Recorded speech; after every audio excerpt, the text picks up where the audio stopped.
Hello student, welcome to my channel summer lecturer. आज मैं आपको बताऊंगा क्लास 10 जो आपका मैथ है उससे जितने भी मोस्ट इंपोर्टेंट प्रश्न हैं ओनली वन वीडियो में। ठीक है, मैं आपको इस वीडियो में क्लास 10 मैथ का 70 नंबर बिल्कुल पक्का करने वाला हूं और इससे बाहर कुछ नहीं आएगा आपके बोर्ड परीक्षा में। टारगेट 90 प्लस है। इस वीडियो को आपको लास्ट तक देखना है और इस वीडियो को आपको लाइक करना है। इस लाइक को कम से कम आपको 20,000 लाइक करना है। ठीक है, शेयर भी करना है अपने फ्रेंड्स के साथ। बहुत मेहनत करके इस वीडियो को बनाया जा रहा है। चैनल को भी सब्सक्राइब कर लेना है। ठीक है, मैथ का ये सबसे इंपॉर्टेंट वीडियो है। वीडियो को लास्ट तक देखना। बहुत सारे आपके बहुविकल्पीय प्रश्न है, बहुत सारे आपके शॉर्ट क्वेश्चन है, लॉन्ग क्वेश्चन है, सारी चीजें इस वीडियो में कवर कराया गया है। तो चलो फिर देखते हैं क्लास 10 मैथ का सबसे इंपॉर्टेंट वीडियो। लाइक कर देना, चैनल पर नहीं आए हूं सब्सक्राइब कर लेना। ठीक है, और जितना क्वेश्चंस बताया जा रहा है उन सारे क्वेश्चंस का नोट्स बना के आप लोग उसका रिवीजन करते रहना, क्योंकि मैथ अच्छे से पढ़ोगे तभी आपको अच्छे मार्क मिलेंगे। ठीक है, तो ये है हमारा प्रश्न नंबर फर्स्ट और आप लोग देख सकते हो, निम्न में से कौन सा सहअभाज्य संख्याओं का एक युग्म है। यहां आपको बताना है कि निम्न में से कौन सा सहअभाज्य संख्याओं का एक युग्म है। आपके पास चार ऑप्शंस दिए हुए हैं। ए नंबर आपका है 14,35, बी है 18,25, सी है आपका 31,93 एंड डी है 32,62। तो ये है हमारा पहला प्रश्न। और मैं आपको बता दूं, अगर आप लोग मैथ को अच्छे से नहीं पढ़ोगे तो आप लोग मैथ में बहुत कम नंबर लाओगे। अधिकतर स्टूडेंट का मैथ में ही नंबर कम रहता है, क्योंकि मैथ काफी टफ सब्जेक्ट है। ठीक है, काफी हार्ड सब्जेक्ट है। तो थोड़ा सा आप मेहनत करो, अच्छे से पढ़ो, ताकि आप लोग अच्छे मार्क बोर्ड एग्जाम में अचीव कर सको। तो इसका जो सही आंसर होगा वो होगा 18,25। क्या होगा? 18,25। ये इसका सही आंसर इसलिए होगा क्योंकि इन दोनों का एचसीएफ जो है वो 1 के बराबर है, और जिनका एचसीएफ 1 के बराबर होगा वो सहअभाज्य संख्याओं का युग्म होगा। तो ये आपका सही आंसर है और आई होप कि आप लोग याद कर लोगे या फिर लगाकर देख लोगे। ये हमारा है 18,25, बिल्कुल सही आंसर।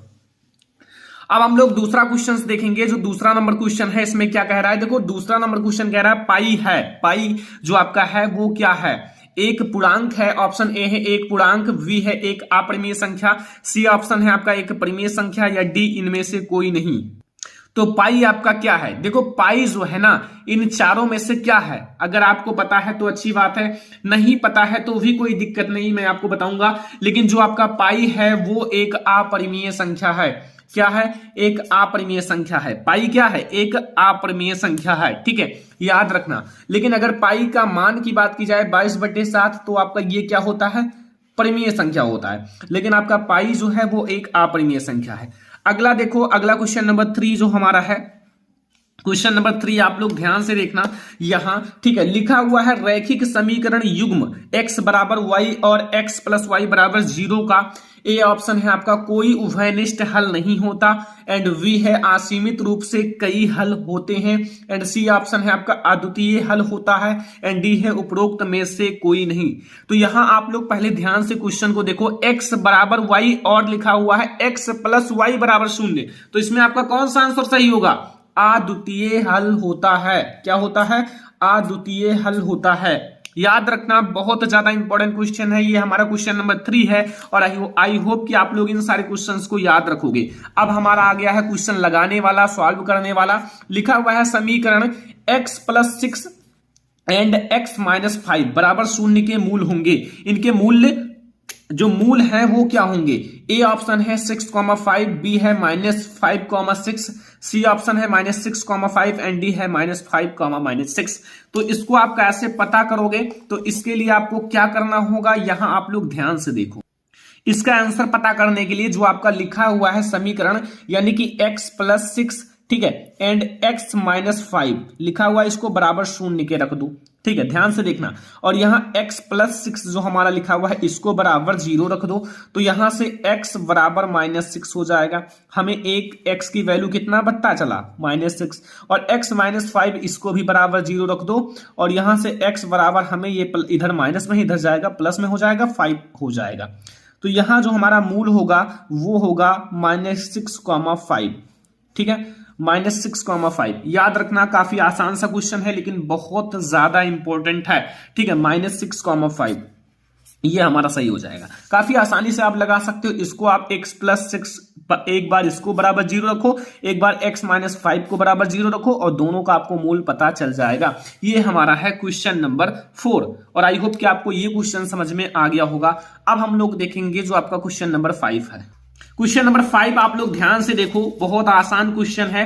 लिखा क्या है कि यदि जो आपका द्विघात समीकरण 3x² माइनस 6 प्लस k बराबर 0 के मूल समान है तो k का मान है। यहां आपको k की वैल्यू पता करना है। जो ये हमारा k लिखा हुआ है इसका मान क्या होगा। ऑप्शन ए है आपका 3, बी है 6, सी है आपका 9 एंड डी है 12 यानी कि 12। तो अब आप लोग इसको कैसे पता करोगे, इसके लिए आप लोगों को पहले आपको ऐसे समीकरण लिख लेना होगा 3x² माइनस 6 एंड प्लस के बराबर 0। ठीक है, तो ये आप लोग लिख लो और यहां आपका a क्या है, आई होप कि आपको पता होगा इतनी सारी चीजें जो बताया जा रहा है। ठीक है, तो यहां अगर a पूछा जाए तो a आपका क्या है, ये जो x² का गुणांक है इसे a कहा जाता है। b हमारा क्या है, जो x का गुणांक है यानी कि -6 होगा। एंड c हमारा क्या है, जो k आपका है। ठीक है, अचर पद। तो ये आपको पता चल गया a हमारा क्या है, v हमारा क्या है, c हमारा क्या है। ठीक है, ये सारे की वैल्यू आपको पता चल गई। अब आपको यहां आपको बता दिया जाए, यहां एक सूत्र है लेकिन यहां आपका जो होगा विविक्तर क्या होगा, विविक्तर जो होगा, विविक्तर यानी कि d बराबर आपका 0 होगा। तो आप लोग एक सूत्र रखना b² माइनस 4ac बराबर 0। ये d बराबर b² माइनस 4ac होता है लेकिन यहाँ आपका d बराबर 0 हो जाएगा। तो यहाँ से आप b का स्क्वायर कर लो, -6 का स्क्वायर हो जाएगा एंड -4 इंटू a की वैल्यू है 3 एंड c की वैल्यू है k बराबर 0। अब यहां से इसका आप वर्ग कर लोगे तो ये हो जाएगा 36 एंड ये हो जाएगा -12k और ये हो जाएगा बराबर 0। यहां -12k रखोगे और इधर +36 है तो इधर जाएगा -36 हो जाएगा और k बराबर हमारा -36 बटे -12 और यहां से k की वैल्यू आएगी 12 3 36 यानी कि 3 की वैल्यू क्या आएगी 3। तो यहां से जो आपका 3 आपका है ये सही है, यानी कि k की वैल्यू जो हमारी आएगी वो 3 आएगी। ठीक है, आप लोग वैसे टिक नहीं मारा करो। ठीक है, आप लोग तुक्का मत लगाना, वहां सॉल्व करना, सॉल्व जरूर करना तभी आप लोग वहां टिक लगाना, क्योंकि एक एक नंबर बहुत ज्यादा इंपॉर्टेंट है आपके लाइफ के लिए, आपके भविष्य के लिए। तो एक एक चीज आपको ध्यान से देखना होगा और सारे क्वेश्चंस आपको सॉल्व करना होगा। एक भी क्वेश्चन आपको छोड़ना नहीं है बोर्ड एग्जाम में, सारे क्वेश्चन सॉल्व करके आना ही होगा। ठीक है, यहां अब आप लोग अगला देखो, क्वेश्चन नंबर 6 क्या कह रहा है कि दो आकृतियां जिनके आकार समान हो, दो आकृति हैं जिनके आकार बिल्कुल समान है। ठीक है, परंतु आवश्यक रूप से अमाप समान ना हो कहलाती हैं। आकृतियां तो एक जैसी हैं लेकिन उनकी जो माप है वो समान नहीं है, कोई 10 सेंटीमीटर कोई 5 सेंटीमीटर ऐसे में। तो ए आपका ऑप्शन है सर्वांग सम आकृतियां होंगी या समरूप आकृतियां, या फिर तीसरा है आपका समान आकृतियां, या डी आपका है सममित आकृतियां होंगी। तो मैं आपको बता दूं कि जो समरूप यानी कि समान रूप, जिनका आकार समान हो, मतलब आकृति क्या है, समान है, जैसे वे दिख रहे हैं उसी प्रकार से दूसरा आकृति भी दिख रहा है।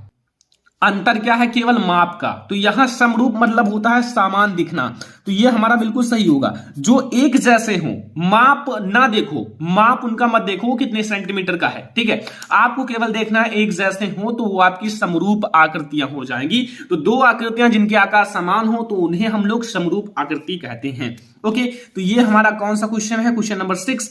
अब हम लोग देखेंगे क्वेश्चन नंबर 7। क्वेश्चन नंबर 7 देखो, चित्र में, ठीक है, चित्र में आपका क्या है, इसमें ध्यान से देखो, AE जो है वो समांतर है BC के, यदि AE जो है AE अनुपात BE, यानी कि A देखो ध्यान से, जो AE है ये E वो और VE यानी कि सॉरी BE, ठीक है सही, या फिर EV कुछ भी कह सकते हो, उनका जो अनुपात दिया हुआ है वो आपका 4:1, ये 4 है ये 1 है। और CF जो हुआ दिया हुआ है वो कितना दिया हुआ है आपका 1 सेंटीमीटर दिया हुआ है। ठीक है, CF जो दिया हुआ है वो 1.5 सेंटीमीटर, सॉरी 1.5 सेंटीमीटर हो तो AF की लंबाई होगी, यानी कि आपका CF और हमें AF यानी कि AF की लंबाई ज्ञात करनी है, यानी CF यानी कि ये दिया हुआ है, ये हमारा दिया हुआ है, ये और ये दिया हुआ है, ये दिया हुआ है, हमें AF की लंबाई ज्ञात करनी है।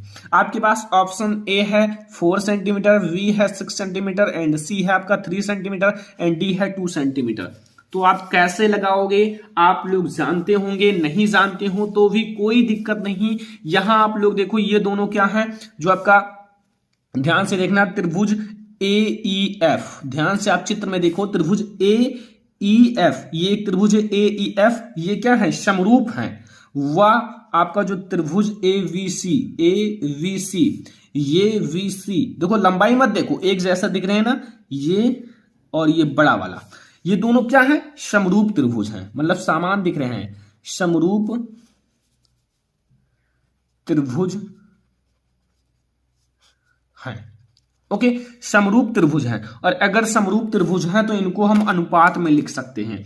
जैसे आपका ए एंड ई, ए ई यानी कि ये ई बटे में आप लिख सकते हो ई वी, ठीक है, या फिर वीई, कुछ भी लिख सकते हो, वीई लिख सकते हो क्योंकि हमें वीई की वैल्यू दी हुई है, तो यहां वीई लिख सकते हो। ये बराबर होता है, ये एक थ्योरम है, ठीक है, वो किसके बराबर होता है, ए एफ बटा एफ सी के, ए एफ बटे सी एफ या एफ सी, कुछ भी लिख सकते हो, ठीक है।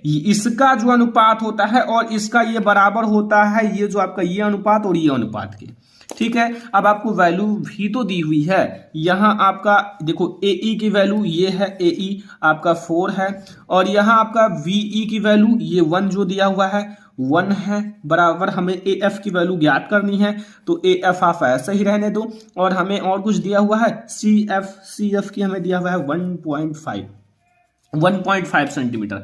अब यहां आप क्रॉस मल्टीप्लाई करा लो, यानी कि ए एफ का मल्टीप्लाई 1 में होगा तो कोई अंतर नहीं होगा, और इनका जब मल्टीप्लाई 1.5 इंटू 4 का होगा तो फिर कितना हो जाएगा, ए एफ बराबर कितना हो जाएगा 3 सेंटीमीटर,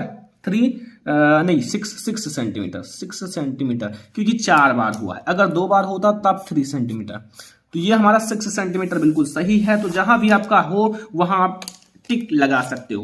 तो ये हमारा V वाला जो है 6 सेंटीमीटर, ये बिल्कुल सही है। तो ये हमारा है क्वेश्चन नंबर 7, और आई होप कि आपको क्वेश्चन नंबर 7 भी समझ में आ गया होगा। अब हम लोग देखेंगे क्वेश्चन नंबर 8। क्वेश्चन नंबर 8 आप लोग ध्यान से देखो, बहुत अच्छा क्वेश्चन है। y अक्ष पर एक बिंदु जो बिंदुओं a आपका दिया हुआ है 6,5 तथा v आपका दिया हुआ है -4,3 से समदूरस्थ है, समान दूरी पर है, इन दोनों को हम इक्वल लिख सकते हैं, का निर्देशांक होगा, इनका हमें निर्देशांक ज्ञात करना है, और आपको पता है y अक्ष पर है, ठीक है। बहुत हार्ड भी क्वेश्चन है ये, ठीक है। यहां आपका a ऑप्शन है 0,9, v ऑप्शन है 0,-9, c है 0,5 एंड d है 0,3। तो फिर आप कैसे ज्ञात करोगे, मैं आपको बताता हूं। सबसे पहले आपको क्या करना है, y अक्ष की बात की गई है तो आप लोग देखो, माना आप लोगों को क्या लिखना है, जो माना y अक्ष पर बिंदु P का निर्देशांक। अब देखो बिंदु P का निर्देशांक, ठीक है, बिंदु P का निर्देशांक क्या होगा, बिंदु P का निर्देशांक होगा P यानी कि 0,y है, क्या है 0,y। अब देखो 0 तो आपका होगा ही क्योंकि आपका मूल बिंदु से निर्देशांक, और यहां y की आप वैल्यू पता कर लो, फिर आपका पूरा सवाल निर्देशांक मिल जाएगा, 0, जो आपका y की वैल्यू है, बस, ठीक है।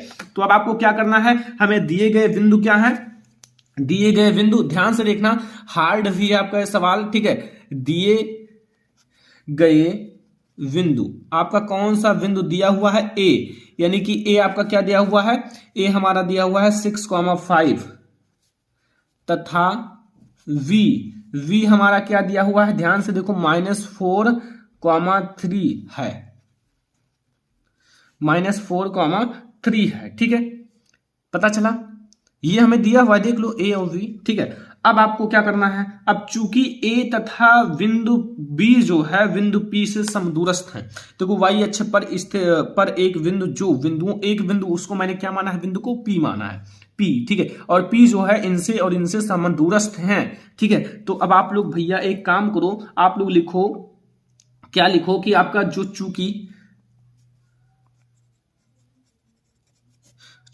जो आपका बिंदु A है, A तथा बिंदु V, बिंदु P के, मैंने बिंदु जो P माना है वही तो माना है, तो बिंदु P के समदूरस्थ हैं, क्या है, समदूरस्थ हैं। अब अगर समदूरस्थ हैं तो आपको लिखना, एक बार A लेना है, A को आपको क्या लिखना है, बराबर V के, याद रखना ये ट्रिक है। अब जिसके समदूरस्थ हो ना वहां आप दोनों में लिख दो, जिसके समदूरस्थ हो, जैसे पी के समदूरस्थ है तो मैंने यहां पी लिख दिया, ठीक है। तो ऐसे आपको याद रखना है। अब एपी बराबर वीपी, एपी बराबर वीपी। अब आप याद रखना यहां हमारा ए एंड आपका जो P है उसको लेकर चलना है, A और P। तो A हमारा क्या है, A हमारा ये है और P हमारा ये है, ठीक है। A और P आपको समझ में आया। अब यहां आप लोग याद रखना, यहां आप लोगों को क्या करना है, इनके बीच की दूरी ज्ञात करना है। तो यहां आप लोग एक काम करो, यहां आप लोग सूत्र आपको पता होगा कि नहीं पता है, सूत्र तो पता ही होगा जो दोनों के बीच की दूरी निकालने का, वो होता है आपका, क्या होता है याद है। देखो आपका P में क्या दिया हुआ है निर्देशांक, देखो यहाँ आपका 0 दिया हुआ है और कॉमा y, तो यहाँ आप जो A है और P है, ठीक है। तो यहाँ आप लोग 0 लिखो एंड पहले x1 फिर x2, ये हमारा 6 है, ठीक है। x2 का वर्ग कर लो, ठीक है। आपको बताया गया है दूरी का सूत्र। फिर y1 जो हमारा ये y है एंड y2 हमारा ये -5 है, इसका वर्ग कर लो, ठीक है। याद रखना इसी प्रकार से हम बी पी को, अब बी एंड पी को लेंगे, अब इस बी और पी को लेंगे तो यहां भी वही है, आप लोग पहले 0 लो, ठीक है। जो आप लोगों का x1 है ये 0 एंड +4 का आप वर्ग कर लो एंड फिर आप लोगों को प्लस लिखना है y-3 का वर्ग करना है, ठीक है।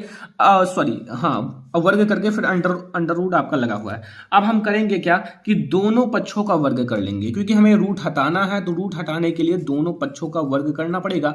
दोनों पक्षों का वर्ग करने पर आप क्या करो, दोनों पक्षों का वर्ग कर लो। अगर आप दोनों पक्षों का वर्ग करोगे तो यहाँ आपको क्या मिलेगा, वही जो आपका है ये आपका 0 हो जाएगा, यानी कि 0 हटाओ फिर आपका ये 6 का वर्ग हो जाएगा, ठीक है। और ये प्लस y-5 का वर्ग हो जाएगा, बराबर आपका हो जाएगा ये 4 का वर्ग हो जाएगा एंड ये प्लस आपका हो जाएगा y-3 का वर्ग, ठीक है। आप सभी को खोल लो, इसका वर्ग करोगे तो 36 हो जाएगा। प्लस आप लोग a-b का होल स्क्वायर लगाओ, तो यहाँ a यानी कि a इसको माना जाएगा y², ठीक है। एंड प्लस आप लोग लगाओ, ठीक है, y² एंड प्लस आप लोग लगाओ b का वर्ग यानी कि 25, ठीक है। एंड प्लस 2ab यानी कि 2ab मतलब 2 एंड आपका a यानी कि y एंड 5 यानी कि 2ab मतलब 10y बराबर, ये भी आपका वैसे होगा 4 चौक 16, फिर a-b का वर्ग कर लो and plus y² plus 9 6y, okay. अब यहां देखो आप लोगों को क्या करना है वो देखो ध्यान से, ये आप लोग ध्यान से देखो, ये जो आपका इतना है 36 और 25 जुड़कर कितना हो जाएगा, 61 हो जाएगा, ठीक है। 61 और ये आपका y से y कट जाएगा, ओके।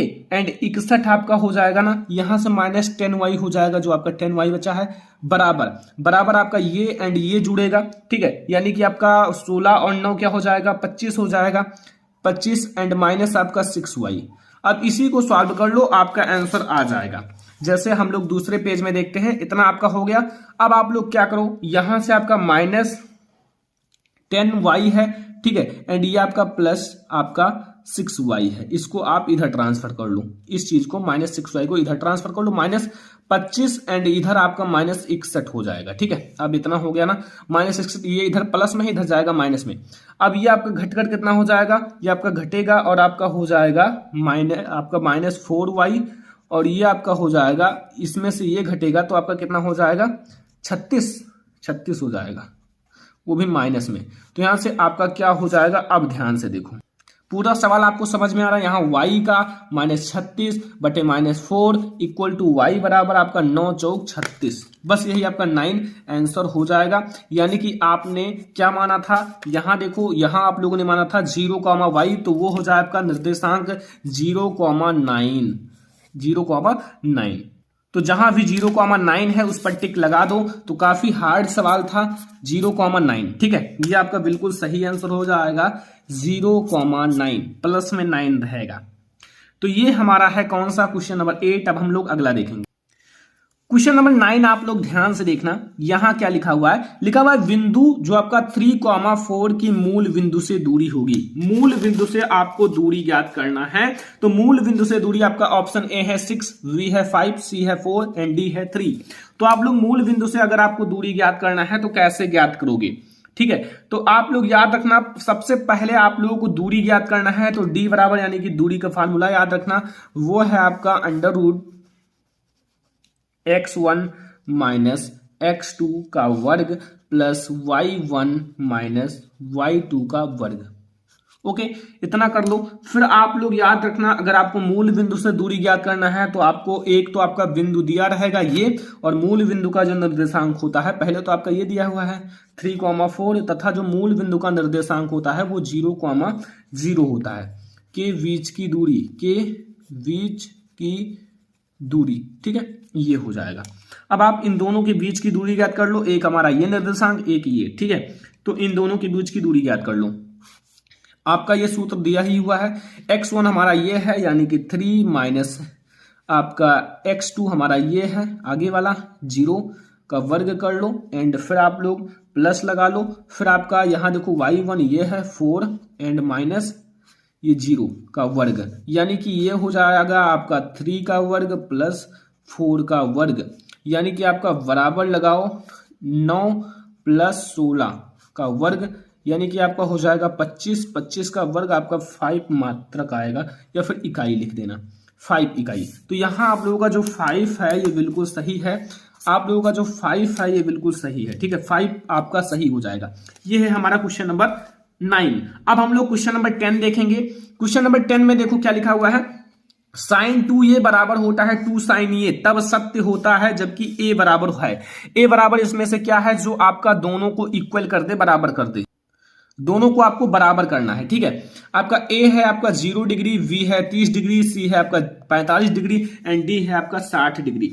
देखो ये दोनों को इक्वल नहीं कर सकता, और एक चीज इसमें है जो दोनों को इक्वल कर सकता है, वो है 0 डिग्री। 0 डिग्री ही इक्वल कर सकता है, दोनों को 0 कर सकता है, ठीक है, दोनों को क्या कर सकता है, 0। तो अब आप लोग कैसे देखोगे, सबसे पहले आप इस क्वेश्चन को लिख लो जो आपका लिखा हुआ है, साइन 2a बराबर है आपका 2 साइन a। ओके, अब आप लोग मान लो कि माना जो आप लोगों का a है वो बराबर 0 डिग्री, आपका ऑप्शन a मैंने लिया, ठीक है, 0 डिग्री। तो अब आप लोग देखो यहां साइन 2a बराबर साइन 2 इंटू 0, ठीक है, इसको मैंने मल्टीप्लाई किया तो यहां साइन 0 डिग्री और जिसका मान होता है 0, ये हमारा पहला, ठीक है, ये आपको समझ में आया। मैंने साइन 0 डिग्री रखा तो हमें 0 मिला। ओके, अब हमें देखो ये चीज हमारा अब इसके बराबर हो गया नहीं, अब 2 साइन ये रखो, 2 साइन ये बराबर होगा 2 इंटू साइन, और इसको आपको 0 डिग्री बराबर ये 0 डिग्री 2 इंटू 0 बराबर 0। इसका मतलब आपका जो 0 डिग्री है वो सही है, क्योंकि ये 0 बराबर 0 हो चुका है, यानी कि सही है। तो यहां आपका जो 0 होगा वो बिल्कुल करेक्ट होगा, 0 डिग्री। ओके, तो ये है हमारा क्वेश्चन नंबर 10, और आई होप कि आपको 10 नंबर क्वेश्चन तक समझ में आ गया होगा, ठीक है। ये हमारा ऑब्जेक्टिव नंबर 10 है, बहुत ज्यादा इंपॉर्टेंट है, सारे क्वेश्चंस आपको याद करके ही जाना है, काफी ज्यादा मेहनत किया जा रहा है आप लोगों के, लिख लिख कर दिन रात एक किया जा रहा है। अब आप लोग पढ़ने में मेहनत करो, जितना पढ़ सकते हो उतना पढ़ो, जितना आपके पास कैपेसिटी है उतना लगा दो। ओके, अगला क्वेश्चन देखो, यहां हमारा है क्वेश्चन नंबर 11 कि साइन a बराबर आपका है 4/5, तो tan a का मान होगा।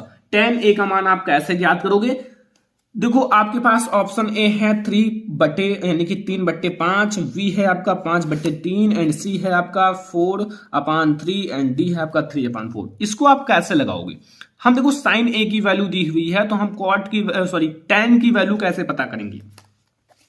देखो एक बात याद रखना, यहां से आपको क्या दिया हुआ है, साइन a, हमें साइन a क्या दिया हुआ है 4/5। अगर आप यहां इस फॉर्मूले पे रख कर, मैंने ऑलरेडी याद कर लिया है, आप रख लेना, कॉस जो होता है वो बराबर होता है √1 माइनस साइन स्क्वायर a।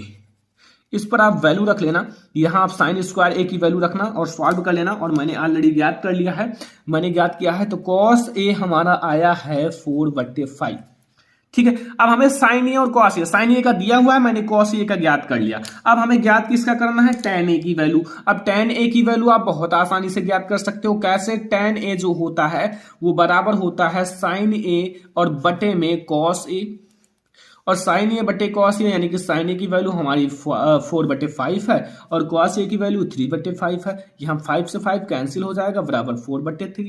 तो टेन ए की वैल्यू जो हमारी आएगी वो 4/3 आएगी। क्या आएगी? 4/3। तो यहाँ से आपकी टेन ए की वैल्यू जो होगी वो 4/3 होगा। समझ में आया? कोई दिक्कत, कोई कंफ्यूजन तो नहीं है? आई होप कि आप लोगों को सारा क्वेश्चन समझ में आ रहा होगा। अब हमारा है क्वेश्चन नंबर 12, जो कि आप लोगों के सामने आ चुका है, काफी बड़ा है और रचनाएं चैप्टर से है। लिखा हुआ है किसी वृत्त पर स्पर्श रेखाओं का एक ऐसा युग्म खींचने के लिए उनके बीच का कोण 60 डिग्री हो। ठीक है, उन दो त्रिज्याओं के सिरों पर स्पर्श रेखाएं खींचनी चाहिए जिनके बीच का कोण होगा।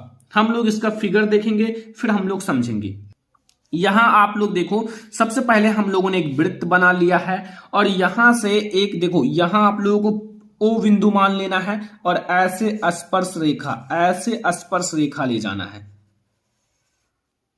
दोनों तरफ से। ओके, ऐसे स्पर्श रेखा ले जाना है और यहां देखो लिखा हुआ है कि युग्मों खींचने के लिए उनके बीच का कोण 60 डिग्री है, तो इनके दोनों का बीच का कोण जो है 60 डिग्री है। ठीक है, और इसको हम P बिंदु मान लेते हैं, इसको Q बिंदु मान लेते हैं और यहां इन दोनों को आप यहां से जहां काट रही हैं इन दोनों को ऐसे मिला लो। ठीक है, और हमें यहां थीटा की वैल्यू ज्ञात करना है, जो ये थीटा की वैल्यू है। याद रखना, अगर ये 60 डिग्री है तो पूरे जो कोण का वैल्यू 180 डिग्री होता है, तो वैसे अगर आपको बताया जाए तो 120 डिग्री आंसर आएगा, 120 डिग्री। ठीक है, लेकिन कैसे आएगा ये मैं आपको बताता चलता हूं, काफी आसान सा क्वेश्चन है। ठीक है, ये मैंने फिगर भी बना दिया। अब देखो आप लोगों का ये क्या दिया हुआ है, POQR, चार चीजें हैं, POQ एंड R। आपका ये देखो P है आपका, ठीक है, P and O and Q and R। ठीक है, ये क्या है, एक चतुर्थांश है, एक क्या है, चतुर्भुज है, सॉरी चतुर्भुज है, चतुर्थांश नहीं चतुर्भुज है। चतुर्भुज मतलब चार भुजाएं हैं, अगर तीन ही होता तो आपका हो जाता क्या, त्रिभुज। तो यहां अब आप लोग देखो कोण POQ प्लस आप लोगों का कोण आपका PRQ बराबर 180 डिग्री। यहां कहने का मतलब है जो P है, P एंड O और Q और प्लस आप लोगों को रखना है PRQ। हमें एक बार ये कोण लेना है, एक बार ये कोण लेना है। ठीक है, तो आपका एक कोण तो दिया हुआ है 60 डिग्री, तो अब आप लोग बहुत आसानी से क्वेश्चन लगा सकते हो ना।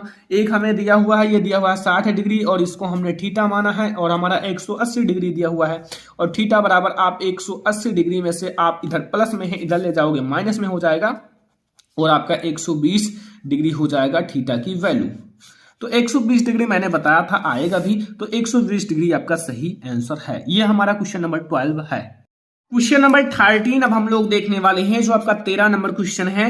यदि एक वृत्त का परिमाप और क्षेत्रफल संख्यात्मक रूप से बराबर हो तो उस वृत्त की त्रिज्या है, उस वृत्त की त्रिज्या ज्ञात करनी है।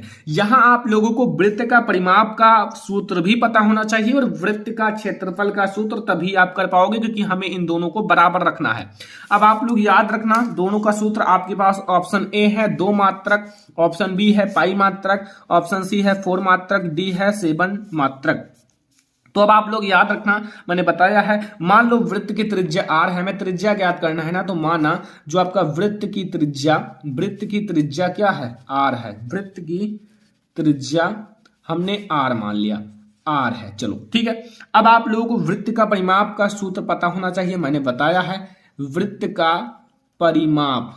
ओके, तो वृत्त का परिमाप का सूत्र क्या होता है, याद है किसी को? बहुत अच्छा, वो होता है 2 पाई r। क्या होता है, 2 पाई r। और यहां वृत्त का क्षेत्रफल, दोनों का सूत्र, वृत्त का क्षेत्रफल और वृत्त का परिमाप, तो वृत्त का जो क्षेत्रफल का सूत्र होता है वो बराबर होता है पाई r स्क्वायर। ओके, इन दोनों को आप इक्वल रख दो, यानी कि बराबर, प्रश्न के अकॉर्डिंग, यानी कि 2 पाई r जो होगा वो बराबर होगा पाई r स्क्वायर। ठीक है, अब यहां से आप पाई से पाई काट दो, सॉरी ये 2 नहीं काटना है, पाई से पाई काटना है, एक r से एक r कट जाएगा और यहां से r की वैल्यू 2 आ जाएगा। r की वैल्यू क्या आ जाएगी, 2 आ जाएगी। तो यहां से मुझे पूरा मिल तो गया त्रिज्या, यानी कि r को मैं त्रिज्या कहा था, तो यानी कि 2 हो जाएगा। ठीक है, 2 मात्रक आपका बिल्कुल सही हो जाएगा, 2 मात्रक। काफी आसान सा क्वेश्चन है लेकिन बहुत ज्यादा इंपॉर्टेंट है। भले ही आपको यहाँ आसान लगता है लेकिन बोर्ड एग्जाम में बहुत सारे स्टूडेंट छोड़कर चले आते हैं, ठीक है। छोड़कर नहीं आना है, सारे क्वेश्चन सॉल्व करके आना है। मैं आप लोगों को सारा क्वेश्चन इसीलिए सॉल्व कराता हूं ताकि आप लोग एक भी क्वेश्चन छोड़कर मत आओ बोर्ड एग्जाम में। क्वेश्चन नंबर 14 आप लोग देखो, यानी कि 14 नंबर क्वेश्चन कि भुजा आपका 6 सेंटीमीटर वाले एक वर्ग के अंतर्गत खींचे जा सकने वाले वृत्त का क्षेत्रफल है। आपका ए ऑप्शन है 36 पाई सेंटीमीटर स्क्वायर, बी है 18 पाई सेंटीमीटर स्क्वायर, सी है आपका 12 पाई सेंटीमीटर स्क्वायर एंड डी है आपका 9 पाई सेंटीमीटर स्क्वायर। तो आप लोग कैसे ज्ञात करोगे आपका वृत्त का व्यास? देखो ध्यान से देखना, मैं आपको समझाता हूं। सबसे पहले पूछ रहा एक आपका भुजा दिया हुआ है 6 सेंटीमीटर वाले एक वर्ग के अंतर्गत खींचे जा सकने वाले वृत्त का क्षेत्रफल। आपको दिया है वर्ग का आपका भुजा, लेकिन पूछ रहा है वृत्त का क्षेत्रफल। तो अब आप लोग याद रखना, हमें क्या दिया हुआ है? वर्ग का या वर्ग की भुजा दी हुई है। देख लो सीधा लिखा हुआ है। वर्ग की भुजा हमें कितनी दी हुई है? हमें दी हुई है 6 सेंटीमीटर, 6 सेंटीमीटर दिया हुआ है। अब आपका जो वृत्त का व्यास होता है, हमें वृत्त का क्षेत्रफल ज्ञात करना है। तो वृत्त का जो व्यास होता है ना, याद रखना, वृत्त का व्यास वो बराबर होता है वर्ग की भुजा का। वर्ग की भुजा यानी कि वृत्त का व्यास किसके बराबर होता है? वर्ग की भुजा यानी कि 6 सेंटीमीटर। हमें वर्ग की भुजा दी हुई है 6 सेंटीमीटर और हमें वृत्त का व्यास भी 6 ही सेंटीमीटर होगा, क्योंकि दोनों आपस में बराबर होते हैं, ठीक है, याद रखना। अब अगर आपसे पूछा जाए यहां वृत्त की त्रिज्या क्या होगी और हमें वृत्त की त्रिज्या, तो आप लोग बता दोगे कि नहीं? वृत्त की त्रिज्या हमारा 6/2 हो जाएगा, यानी कि 3 सेंटीमीटर, क्योंकि व्यास की आधी होती है त्रिज्या। ओके, तो यहां से हमें वृत्त की त्रिज्या मिल गया। वृत्त के क्षेत्रफल का फॉर्मूला लगाओ और आप लोगों का आंसर आ जाएगा। वृत्त का क्षेत्रफल, जो वृत्त का क्षेत्रफल होगा वो क्या होगा? वृत्त का क्षेत्रफल का फार्मूला क्या होता है? वो होता है पाई आर स्क्वायर। क्या होता है? पाई आर स्क्वायर। पाई आपका मान ऐसा ही रहने दो एंड इनटू 3 का वर्ग कर लो, यानी कि 9 पाई हो जाएगा सेंटीमीटर स्क्वायर। 9 पाई सेंटीमीटर स्क्वायर, 9 पाई सेंटीमीटर स्क्वायर आपका सही आंसर हो जाएगा। यह है हमारा क्वेश्चन नंबर 14। अब हम लोग क्वेश्चन नंबर 15 देखने वाले हैं। ये काफी आसान सा क्वेश्चन है, ध्यान से समझना। एक ठोस को एक आकृति से दूसरी आकृति में रूपांतरित करने पर आकृति का आयतन ए बढ़ेगा, बी घटेगा, सी पहले के समान, डी 2 गुना। देखो एक ठोस आकृति है और उसको आप दूसरी आकृति में ट्रांसफर करते हो, तो आप लोग बताओ क्या होगा? कुछ होगा? कोई चेंजेस होगा या नहीं होगा? देखो ध्यान से समझना, कोई चेंजेस नहीं होगा, क्योंकि हम ना उसमें से कोई चीज निकालते हैं ना गायब करते हैं। उसी में जितना आपका आयतन है, जितना भार है, उसी को बदलकर दूसरी चीज बताया जाता है, उसी को हटाकर दूसरी चीज बना दिया जाता है। तो पहले के समान रहेगा, जितना पहले था उसका आयतन उतना ही रहेगा। ये हमारा क्वेश्चन नंबर 15 है। क्वेश्चन नंबर 16 जो आप लोगों के लिए बहुत ज्यादा इंपॉर्टेंट है, लिखा हुआ है एक लंब वृत्तीय बेलन के आधार पर क्षेत्रफल जो है, आधार पर क्षेत्रफल 9 पाई सेंटीमीटर स्क्वायर, तो उसके आधार का व्यास क्या होगा? उसके आधार का व्यास ज्ञात करना है। ऑप्शन ए हमारा है 2 सेंटीमीटर, बी है 3 सेंटीमीटर एंड डी है अब C number 4 centimetre and D है हमारा 6 सेंटीमीटर। तो अब आप लोग इसका हमें व्यास ज्ञात करना है। व्यास ज्ञात करने से पहले हमें त्रिज्या पता होना चाहिए। त्रिज्या कैसे पता करोगे? तो हमें दिया क्या है? हमें दिया हुआ है वेलन के आधार का क्षेत्रफल। तो अब आप लोग वेलन के आधार का क्षेत्रफल हमें दिया हुआ है, तो वेलन के आधार के क्षेत्रफल से हम लोग त्रिज्या ज्ञात कर सकते हैं। आधार का क्षेत्रफल वो हमें कितना दिया हुआ है? वो हमें दिया हुआ है 9 पाई। कितना दिया हुआ है? 9 पाई सेंटीमीटर स्क्वायर। अब देखो इसका जो क्षेत्रफल होता है वो होता है पाई आर स्क्वायर, ये जो आपका वेलन के आधार का क्षेत्रफल, और ये बराबर है 9 पाई, ठीक है, 9 पाई के। अब आप लोग क्या करूं, यहां से पाई कट कर दूं, ठीक है, यहां से आर स्क्वायर बराबर 9 हो जाएगा और आर बराबर आपका 9 का आपका रूट हो जाएगा, ये 3 हो जाएगा। 3 सेंटीमीटर, यहां सेंटीमीटर स्क्वायर था, यहां आपका सेंटीमीटर हो जाएगा, ठीक है। तो ये था हमारा आर की वैल्यू। अब आपको ज्ञात क्या करना है? आपका उसका व्यास ज्ञात करना है। तो आप लोग आधार का व्यास लिखो। बहुत आसान क्वेश्चन है, अगर थोड़ा सा माइंड लगाकर सॉल्व करोगे तो भाई बहुत आसान हो जाएगा। सॉरी, आधार का व्यास। आधार का व्यास अगर आपको ज्ञात करना हो तो त्रिज्या की दोगुनी कर दो, अर्थात आपका 6 सेंटीमीटर हो जाएगा। तो यहां आपका 6 सेंटीमीटर बिल्कुल करेक्ट हो जाएगा। ये हमारा क्वेश्चन नंबर 16 है। अब हम लोग क्वेश्चन नंबर 17 देखने वाले हैं। ये भी क्वेश्चन आपके बोर्ड एग्जाम के लिए बहुत ज्यादा इंपॉर्टेंट है। लिखा क्या है पहले आप ये समझो। लिखा हुआ है निम्नलिखित में से कौन सी केंद्रीय प्रवृत्ति की माप नहीं है। ऑप्शन ये है माध्य, बी है बहुलक, सी है माध्यिका एंड डी है आपका मानक विचलन। तो यहां अगर आपकी बात की जाए जो आपका करेक्ट आंसर होगा, बिल्कुल सही आंसर होगा, वो क्या होगा, वो होगा आपका मानक विचलन। क्या होगा, मानक विचलन। ठीक है, याद रखना, काफी ज्यादा इंपॉर्टेंट है। ये हमारा 17 नंबर क्वेश्चन है। ये लास्ट आपका 18 नंबर क्वेश्चन है, इसे आप लोग याद रखना। ये हमारा लास्ट और सांख्यिकी का है। 1 से 15 तक की सम संख्याओं का समांतर माध्य होगा। ए ऑप्शन है 6, बी है 8, सी है 10 एंड डी है 12। समांतर माध्य ज्ञात करना है, वो भी सम संख्याओं का। तो 1 से 15 तक सम संख्याएं कौन कौन सी होती हैं, तो वो है 2 + 4 + 6 + 8 + 10 प्लस आप लोगों को 12 प्लस आपका 14। ये 15 से के बीच में ही रहना चाहिए। इनको काउंट कर लो कितना है, 1 2 3 4 5 6 7 बटे 7 लगा लो। इनको आप जोड़ लेना, कितना होगा, जोड़ने के बाद इसको मैंने देखा है 56 हो जाएगा। ये 7 इसको कट करके 8 हो जाएगा, यानी कि 8 आपका बिल्कुल करेक्ट आंसर हो जाएगा। तो ये हो गया 1 से 15 तक की संख्याओं का समांतर माध्य, सम संख्याओं का समांतर माध्य। तो ये है हमारा क्लास 10 मैथ का जितने भी मोस्ट इंपोर्टेंट ऑब्जेक्टिव क्वेश्चन था जो आपके बोर्ड एग्जाम में 100% पूछा जा सकता था, वो मैंने आपको बता दिया।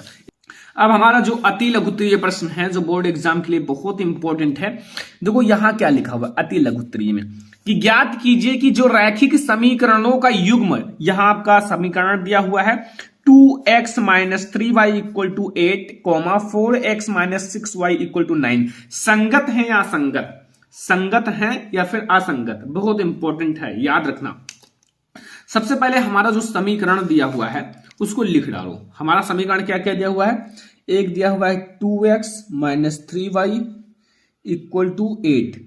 चलो 8 दिया हुआ तो मैं इसको -8 लिख लेता हूं, ठीक है, बराबर 0। हमें बराबर 0 रखना है क्योंकि इधर +8 है तो इधर जाएगा -8 हो जाएगा। और ये दिया हुआ है 4x - 6y और ये हो जाएगा इधर +9 है तो इधर हो जाएगा -9 बराबर 0। मैंने दोनों तरफ बराबर कर लिया क्योंकि बराबर 0 के कर लिया क्योंकि ये इंपॉर्टेंट है। आपको बराबर 0 कर लोगे तो ज्यादा आसान रहेगा क्वेश्चन को सॉल्व करने में, ठीक है। अब आपको इसकी तुलना करनी है, इसकी तुलना किससे करनी है, ये 1x + v 1y + c1, ठीक है, c1 बराबर 0 तथा a2x + v2y + c2 = 0 से करने पर, ठीक है, आपको तुलना इसी से करना है। तो अगर आप इससे तुलना करोगे तो यहां आपको a1 v1 ये सारी चीजें पता होना चाहिए। तो यहां हमारा a1 क्या है, a1 जो आपका x का गुणांक है ये x1 है यानी कि a1 है। a2 क्या है, a2 आपका नीचे वाला जो x का गुणांक है ये 4 है। अब b1 क्या है, b1 जो आपका y का गुणांक है वो आपका 3 है। एंड v2 आपका क्या है, v2 हमारा आपका -3 है ना, ये आपका -3 है, देखो आगे माइनस लगा हुआ है तो ये -3 और ये आपका -6 है, ठीक है। और c1 जो हमारा है वो -8 है और c2 जो हमारा है वो आपका -9 है, जो ये आपका है, ठीक है, अचर पद। तो ये आप लोगों का हो गया, हमें a1 v1 a2 v2 ये सारी चीजें पता चल गई। अब आपको क्या करना है आगे, देखो आगे आपको a1 बटे a2 करना है, a1 बटे a2। तो a1 बटे a2 यानी कि 2 आपका a1 है बटे 4, ठीक है, इक्वल टू आपका हो जाएगा 1/2 यानी कि 1/2। अब b1 बटे v2 क्या हो जाएगा, वो हो जाएगा -3 बटे -6, ये भी हो जाएगा 1/2। अब देखो यहां c1 बटे c2 क्या है, c1 बटे c2 यानी कि -8 बटे -9। यहां आपको क्या पता चला कि a1 upon a2 is equal to b1 upon v2। A1/A2 या देखो 1/2 1/2 ये दोनों बराबर हैं, but is not equal to C1/C2। ये जो C1/C2 ये क्या है, बराबर नहीं है। देख सकते हो आपके सामने है, तो ये बराबर नहीं है। तो जो दिया गया समीकरण युग्म होगा, जो दिया गया समीकरण क्या है, समीकरण युग्म जो है कैसा होगा, असंगत है। कैसा है, असंगत है। बस थोड़ा सा आपको मेहनत करना है, याद करना है, थोड़ा सा आप लोगों को इसको बार बार रिवीजन करना है। मैथ अगर आप जितना रिवीजन करोगे उतना ज्यादा समझ में आएगा। मैं आपको ये बताता हूं, मैथ को आप 1-2 घंटे रिवीजन कर लिया करो। लाइक आप जैसे खेलते हो वैसे मैथ को रिवीजन करो, एक खेल की तरह, ठीक है। क्वेश्चन नंबर 2 अब हम लोग देखेंगे। क्वेश्चन नंबर 2 जो हमारा है वो समझो। आपका लिखा हुआ है cos 18 डिग्री बटे साइन 72 डिग्री का मान ज्ञात कीजिए। अगर ऐसा क्वेश्चन आए तो उसको आपको 1 के बराबर करना होगा। इसका मान आपको 1 के बराबर करना होगा। जैसे आप लोगों को कैसे बताया जाए, जैसे आपका दिया हुआ है यहां cos 18 डिग्री बटे साइन 72 डिग्री, इसे हम कैसे लिख सकते हैं, 90 माइनस थीटा लिख सकते हैं ना। जैसे cos आपको देखो 90 में से मैं कितना घटाऊं कि 18 के बराबर हो जाए, तो अगर हम -72 डिग्री कर लेंगे तो किसके बराबर हो जाएगा, 18 के। और आप याद रखना हमें इतना ही घटाना, जैसे ये नीचे वाला जितना लिखा हुआ है उतना ही यहां लिखना पड़ेगा, तभी आपका 1 के बराबर आएगा। ये साइन 72 डिग्री है। अब देखो cos ये 90 है, ये थीटा है, तो cos 90 माइनस थीटा बराबर क्या होता है, साइन थीटा। और थीटा हमारा 72 डिग्री है, नीचे भी साइन 72 डिग्री है। बताओ इसकी वैल्यू क्या होगा, डिसुम 1 हो जाएगा ना। तो भाई ऐसे आप इन सारे क्वेश्चंस को सॉल्व करो। ऐसे क्वेश्चंस आपके अति लघुत्तरीय में 2 क्वेश्चन देखने को मिलेंगे बोर्ड एग्जाम में। तो ये हमारा दूसरा अति लघुत्तरीय प्रश्न है। अब हम लोग अगला अति लघुत्तरीय प्रश्न देखेंगे जो आपके बोर्ड एग्जाम के लिए बहुत ज्यादा इंपॉर्टेंट है। तीसरा हमारा अति लघुत्तरीय प्रश्न है कि एक वृत्त के चतुर्थांश का क्षेत्रफल ज्ञात कीजिए जिसकी परिधि जो है वो 22 सेंटीमीटर है।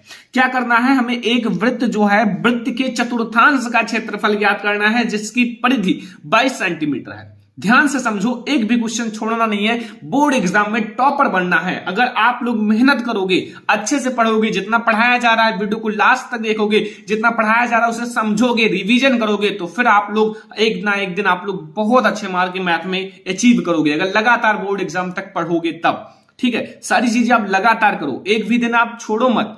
सारी चीजें मैं आपको पढ़ाने वाला हूं। यहां लिखा हुआ है कि आप लोग इसको कैसे करोगे। दिया हमें क्या है, वृत्त की परिधि दिया हुआ है, ठीक है। हमें दिया क्या है, वृत्त की परिधि। तो दिया है बच्चा बाल्टी, वृत्त नहीं दिया है, लिख दें दिया है। क्या दिया है, वृत्त की परिधि। वृत्त की परिधि, वृत्त की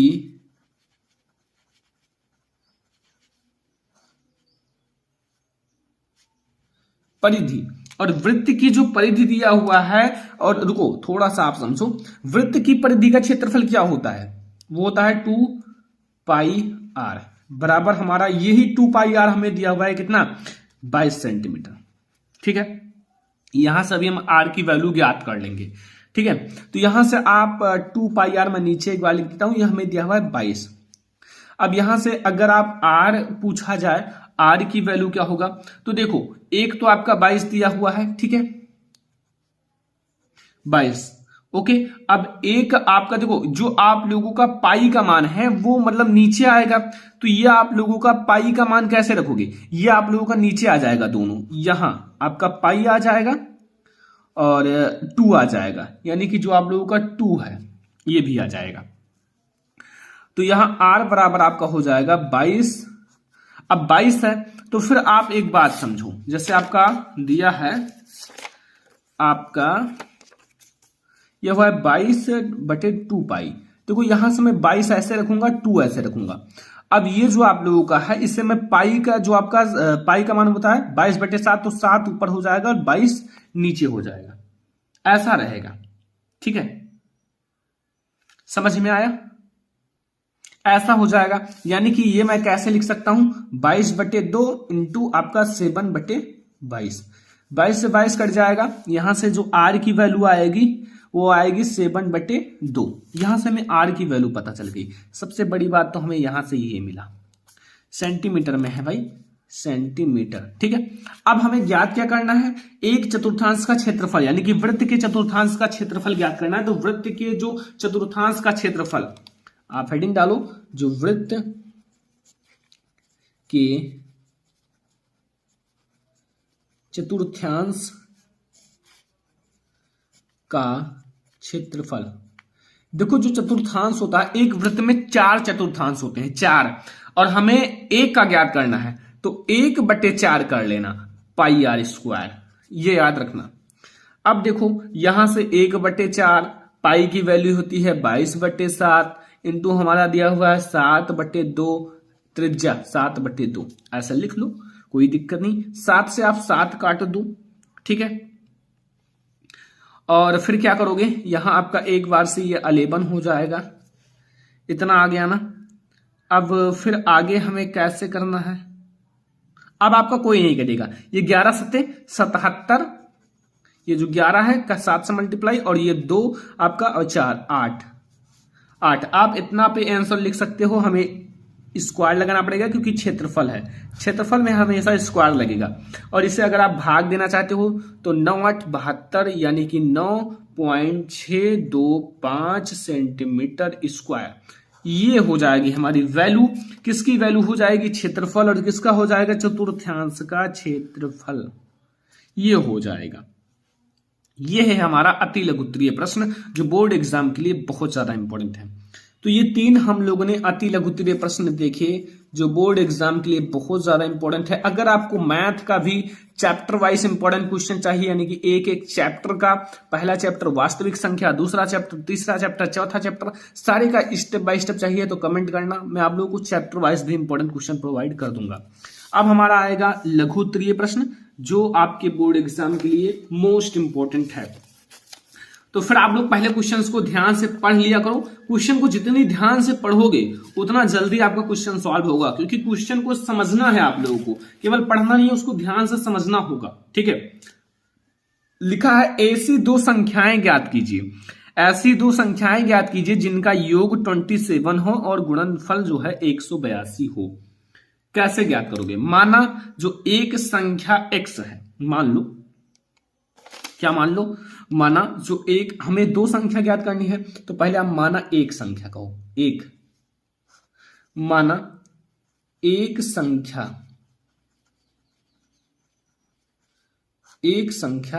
x है, क्या है, x है। अगर माना एक संख्या x है तो दूसरी संख्या क्या होगी, थोड़ा सा माइंड लगाओ, बहुत सारे बच्चे कंफ्यूज हो जाते हैं। दूसरी संख्या क्या होगी, थोड़ा सा आप लोग सोचो,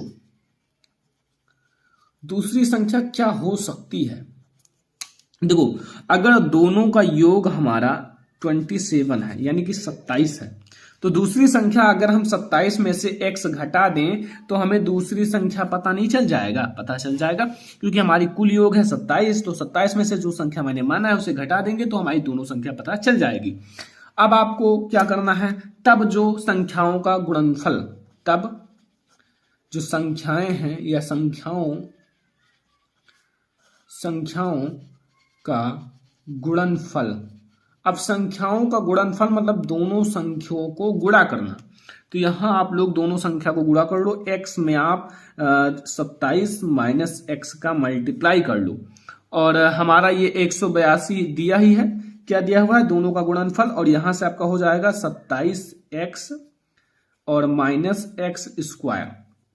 इसको आप मतलब एक सेट में कर लो, जैसे इसको आप इधर ट्रांसफर कर लो, x² माइनस में है तो प्लस में हो जाएगा, और यहां आपका ये प्लस में है तो ये माइनस में हो जाएगा 27x, और ये हमारा प्लस में है 182। कुछ इस टाइप से आपका एक समीकरण बन जाएगा बराबर 0। अब आपको करना क्या है, आपको ऐसा फैक्टर बनाना है कि जोड़ने घटाने पर आपका 27 आना चाहिए, गुणा करने पर 182। तो कैसे बनाओगे, थोड़ा सा आप लोग सोचो, फिर आपका बन जाएगा। तो अगर आप 14 में 13 जोड़ दो, ठीक है, यानी कि 13 में अगर आप 14 जोड़ दो तो फिर आपका फैक्टर बन जाएगा। क्योंकि अगर आप जैसे अगर आप गुणा करना चाहो 14 एंड 13 का, तो ये हो जाएगा 42 एंड ये हो जाएगा 14 यानी कि 2 8 1 यानी कि 182। तो मैंने गुणा किया तो 182 आ गया और जोड़ने पर तो आपको पता ही है 27 आएगा। तो x square minus 14x minus 13x and plus 182 बराबर 0। यहां से आप x कॉमन ले लो यानी कि x माइनस 14 एंड यहां से 13 कॉमन ले लो यानी कि x माइनस 14 बराबर 0। यहां से एक ब्रैकेट में आपका आ जाएगा x माइनस 13, एक ब्रैकेट में आ जाएगा x माइनस 14, ठीक है, बराबर 0। अब दोनों संख्या आपको मिल गई। अगर आप x माइनस 13 बराबर 0 रखोगे तो x बराबर आपका आ जाएगा 13 और अगर आप x माइनस 14 बराबर 0 रखोगे तो x बराबर आपका आ जाएगा 14, यानी कि 13 और 14 हमें मिल गया। तो आप यहां क्या कह सकते हो, पहली संख्या आप 13 अथवा 14, देखो पहली संख्या को आप ये चाहे पहली संख्या मान लो चाहे इसको मान लो, चाहे दूसरी संख्या इसको पहली संख्या इसको, कोई दिक्कत नहीं। तो आप लोग लिख सकते हो, बहुत आसान है, मुझे पहली संख्या दूसरी संख्या मिल गई ना, तो यहां आप लोगों को लिखना है यदि जो पहली संख्या आपने 14 को माना है 14 तो दूसरी संख्या 13 होगी, 13 होगी, ठीक है, होगी। और यदि आपने पहली संख्या, कोई दिक्कत नहीं, किसी को भी पहली संख्या मान सकते हो, पहली संख्या आपने क्या माना 13 है, 13 तो जो आपका दूसरी संख्या होगी, दूसरी संख्या वो क्या होगा 14 होगी। बस इतना सा आपको थोड़ा सा ध्यान में रखना है। तो ये हमारा लघु उत्तरीय प्रश्न है जो बोर्ड एग्जाम के लिए VIMP है। थोड़ा सा आप लोग कोशिश करना बार बार रिवीजन करने का। तो हम लोग एक दीर्घ उत्तरीय प्रश्न देखेंगे जो बोर्ड एग्जाम के लिए बहुत ज्यादा इंपॉर्टेंट है।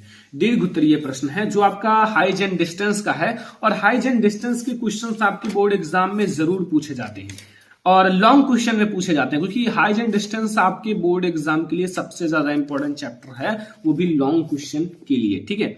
लिखा क्या है क्वेश्चन में कि 7 मीटर ऊंचे भवन के शिखर से एक केबल टावर के शिखर का उन्नयन करो। 7 मीटर ऊंचा एक भवन है, कितना मीटर ऊंचा है 7 मीटर ऊंचा, और भवन के शिखर यानी कि भवन का जो छत है उसके शिखर, ठीक है, यानी कि छत यानी कि शिखर से एक केबल टावर के शिखर का उन्नयन कोण, जो केबल टावर है उसके शिखर का उन्नयन कोण 60 डिग्री है और इसके पाद का जो अवनमन कोण है वो 45 डिग्री है। तो आपको टावर की ऊंचाई ज्ञात करना है। चलो फिर हम लोग सब कुछ देखेंगे फिगर के साथ। सबसे पहले हम लोग थोड़ा सा इसका एक्सप्लेनेशन कर लेते हैं, ठीक है।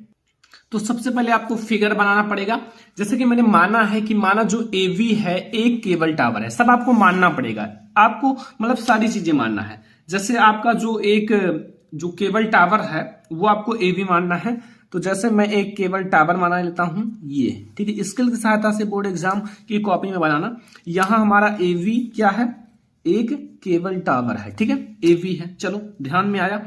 अब फिर क्या कह रहा है, उसी धरातल में एक भवन CD है। यहां आपको एक भवन बना लेना है, लेकिन इतना ऊंचा नहीं है, जैसे इसके मतलब शिखर से आपको ले जाना है ना, तो ये आपका इतना ऊंचा कर लो बस, ठीक है। समझना ध्यान से, अभी समझ में आ जाएगा।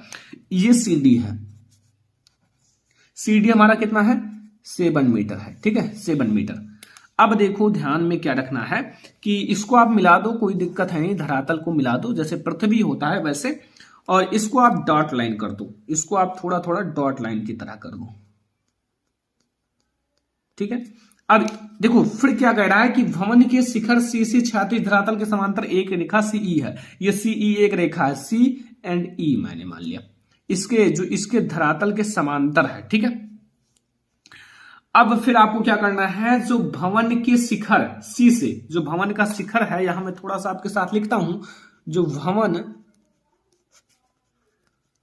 का शिखर C से, यानी कि जो C है, C से क्या है केबल टावर के शिखर, जो आपका भवन का शिखर जो है केबल टावर के शिखर A का उन्नयन कोण। अब देखो यहां जो भवन के शिखर से जो केबल टावर का उन्नयन कोण कितना है, केबल टावर के शिखर का उन्नयन कोण आपको पता है, तो यहां आप लोग लिख लो, जो आप लोगों का भवन के शिखर C से उन्नयन कोण आपका क्या होगा, अब मैं आपको बताता हूं फिगर से ताकि आप लोगों को ज्यादा समझ में आए। देखो इसको आप यहां से मिला लेना है, ठीक है, यहां से ये उन्नयन कोण मतलब ऊपर देखता है, ठीक है, और यहां आपका जो उन्नयन कोण होगा वो 60 डिग्री होगा। तो हमारा कोण ये क्या है, सी है। तो यहां आप लोगों को लिखना है जो उन्नयन कोण होगा वो आप लोगों का कोण ACE बराबर 60 डिग्री। ये कोण बनाता है ना ये ऐसे एक ACE, तो ये 60 डिग्री है। और ये जो आपका इसका अवनमन कोण, ये नीचे का अवनमन कोण, नीचे जब देखो तो वो अवनमन होता है। तो ये हमारा कितना होगा, ये हमारा है भैया कितना, देख लो सारी चीजें यहां दी हुई है, 45 डिग्री, 45 डिग्री। तो ये हमारा 45 डिग्री हो जाएगा। वो 60 डिग्री है, ये कितना है 45 डिग्री। तो यहां से आपको मैंने लिख दिया। अब आप यहां लिख सकते हो जो केबल टावर के पाद V का अवनमन कोण, सीधा आप लिख दो अवनमन कोण जो होगा, अवनमन कोण, अवनमन कोण मैं सीधा लिख देता हूं। अवनमन कोण मतलब ये जो आपका दिया हुआ है, तो ये भी आप लिखोगे क्या, जो E है एंड C है एंड V है, यानी कोण E आपका नहीं, हाँ ECV बराबर आपका कितना दिया हुआ है 45 डिग्री। बस इतना अगर आपको समझ में आ गया, थोड़ा सा ये थ्योरी आपको लिखना पड़ेगा बोर्ड एग्जाम में, तो फिर आपको समझो सारी चीजें समझ में आ गया। यहां से जो थोड़ा सा एक बात याद रखना है कि जो EV है, EV ये बराबर होगा CD के 7 मीटर के। कैसे, अभी आपको पता चल जाएगा। ये जो EV है ये बराबर होगा CD हमें पता है 7 सेंटीमीटर, तो ये भी 7 मीटर होगा, ये भी 7 मीटर, क्योंकि इसके बराबर है जस्ट EVCD, तो इसीलिए इसको मान लिया गया कितना होगा। अब आपको अब समकोण त्रिभुज, अब आपको एक त्रिभुज लेना है। अब आपको क्या लेना है, समकोण त्रिभुज BEC में, तो VEC यानी कि आपका VEC, तो आप लोग यहां tan 45 डिग्री है, tan 45 डिग्री इक्वल टू आपका जो मतलब tan में क्या होता है आपको बताया गया है ना, थोड़ा सा समझा दे, यानी कि LAL बटे K यानी कि लाल बटा कक्का। तो tan में लंब बटे आधार होगा, तो यहां आपका लंब बटे आधार यानी कि ये जो आपका BEC है, तो इसमें लंब और आधार क्या है, तो इसमें जो आपका लंब है वो EV है, क्या है EV लंब, तो EV और आधार आपका क्या है CE, क्या है CE। तो अब यहां से इसकी वैल्यू जो होता है वो 1 होता है, और यहां से आपका ये 7 दिया हुआ है और CE हमें दिया नहीं है, तो यहां से आपका CE जो होगा वो भी 7 मीटर ही होगा। क्या होगा 7 मीटर। अब CE की वैल्यू पता चल गई हमें, तो भाई ज्ञात क्या करना है, हमें ज्ञात करना है कि टावर की ऊंचाई, पूरे टावर की ऊंचाई, ये जो पूरा टावर है इसकी ऊंचाई, ठीक है। तो फिर हम कैसे ज्ञात करेंगे, हमें CE पता चल गया ये चीज। अब आपको लेना है पुनः आपको एक और समकोण त्रिभुज लेना है, पुनः आपको लेना है क्या, जो आपका समकोण त्रिभुज AEC में, AEC में यहां भी आप tan अप्लाई करो, यानी कि tan यहां 60 डिग्री होगा, एक वैल्यू आपका 45 डिग्री था, एक 60 डिग्री है, तो यहां आपका है AE, ये एंड E एंड C, तो इसमें लंब क्या होगा, लंब आपका ये E होगा, जो ये E है, और आधार क्या है, आधार आपको पता होगा यही है नीचे वाला CE। तो AE बटे CE, तो यहां से 60 डिग्री का मान होता है √3, और यहां से AE, और इसकी वैल्यू हमें 7 दी हुई है, यानी कि AE जो होगा वो बराबर होगा 7 √3 मीटर। अब एक बात समझो, हमें ये E पता चल गया, ये है 7 √3 मीटर, तो हम पूरा निकाल सकते हैं ना। पूरा कैसे निकालेंगे, जो आपका केबल टावर की ऊंचाई आप कैसे निकालोगे, केबल टावर की ऊंचाई आप कैसे निकालोगे, बहुत आसान है। जो आपका केबल टावर है, अब हमें बहुत आसान हो गया, केबल टावर की ऊंचाई, तो केबल टावर की ऊंचाई आप बहुत आसानी से ज्ञात कर सकते हो।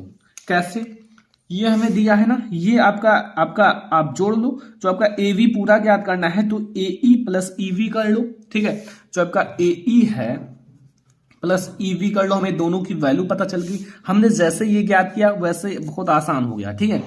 तो यहां आप लोगों का जो होगा 7√3 प्लस 7, तो यहां से आप 7 कॉमन ले लो, √3 प्लस 1 मीटर।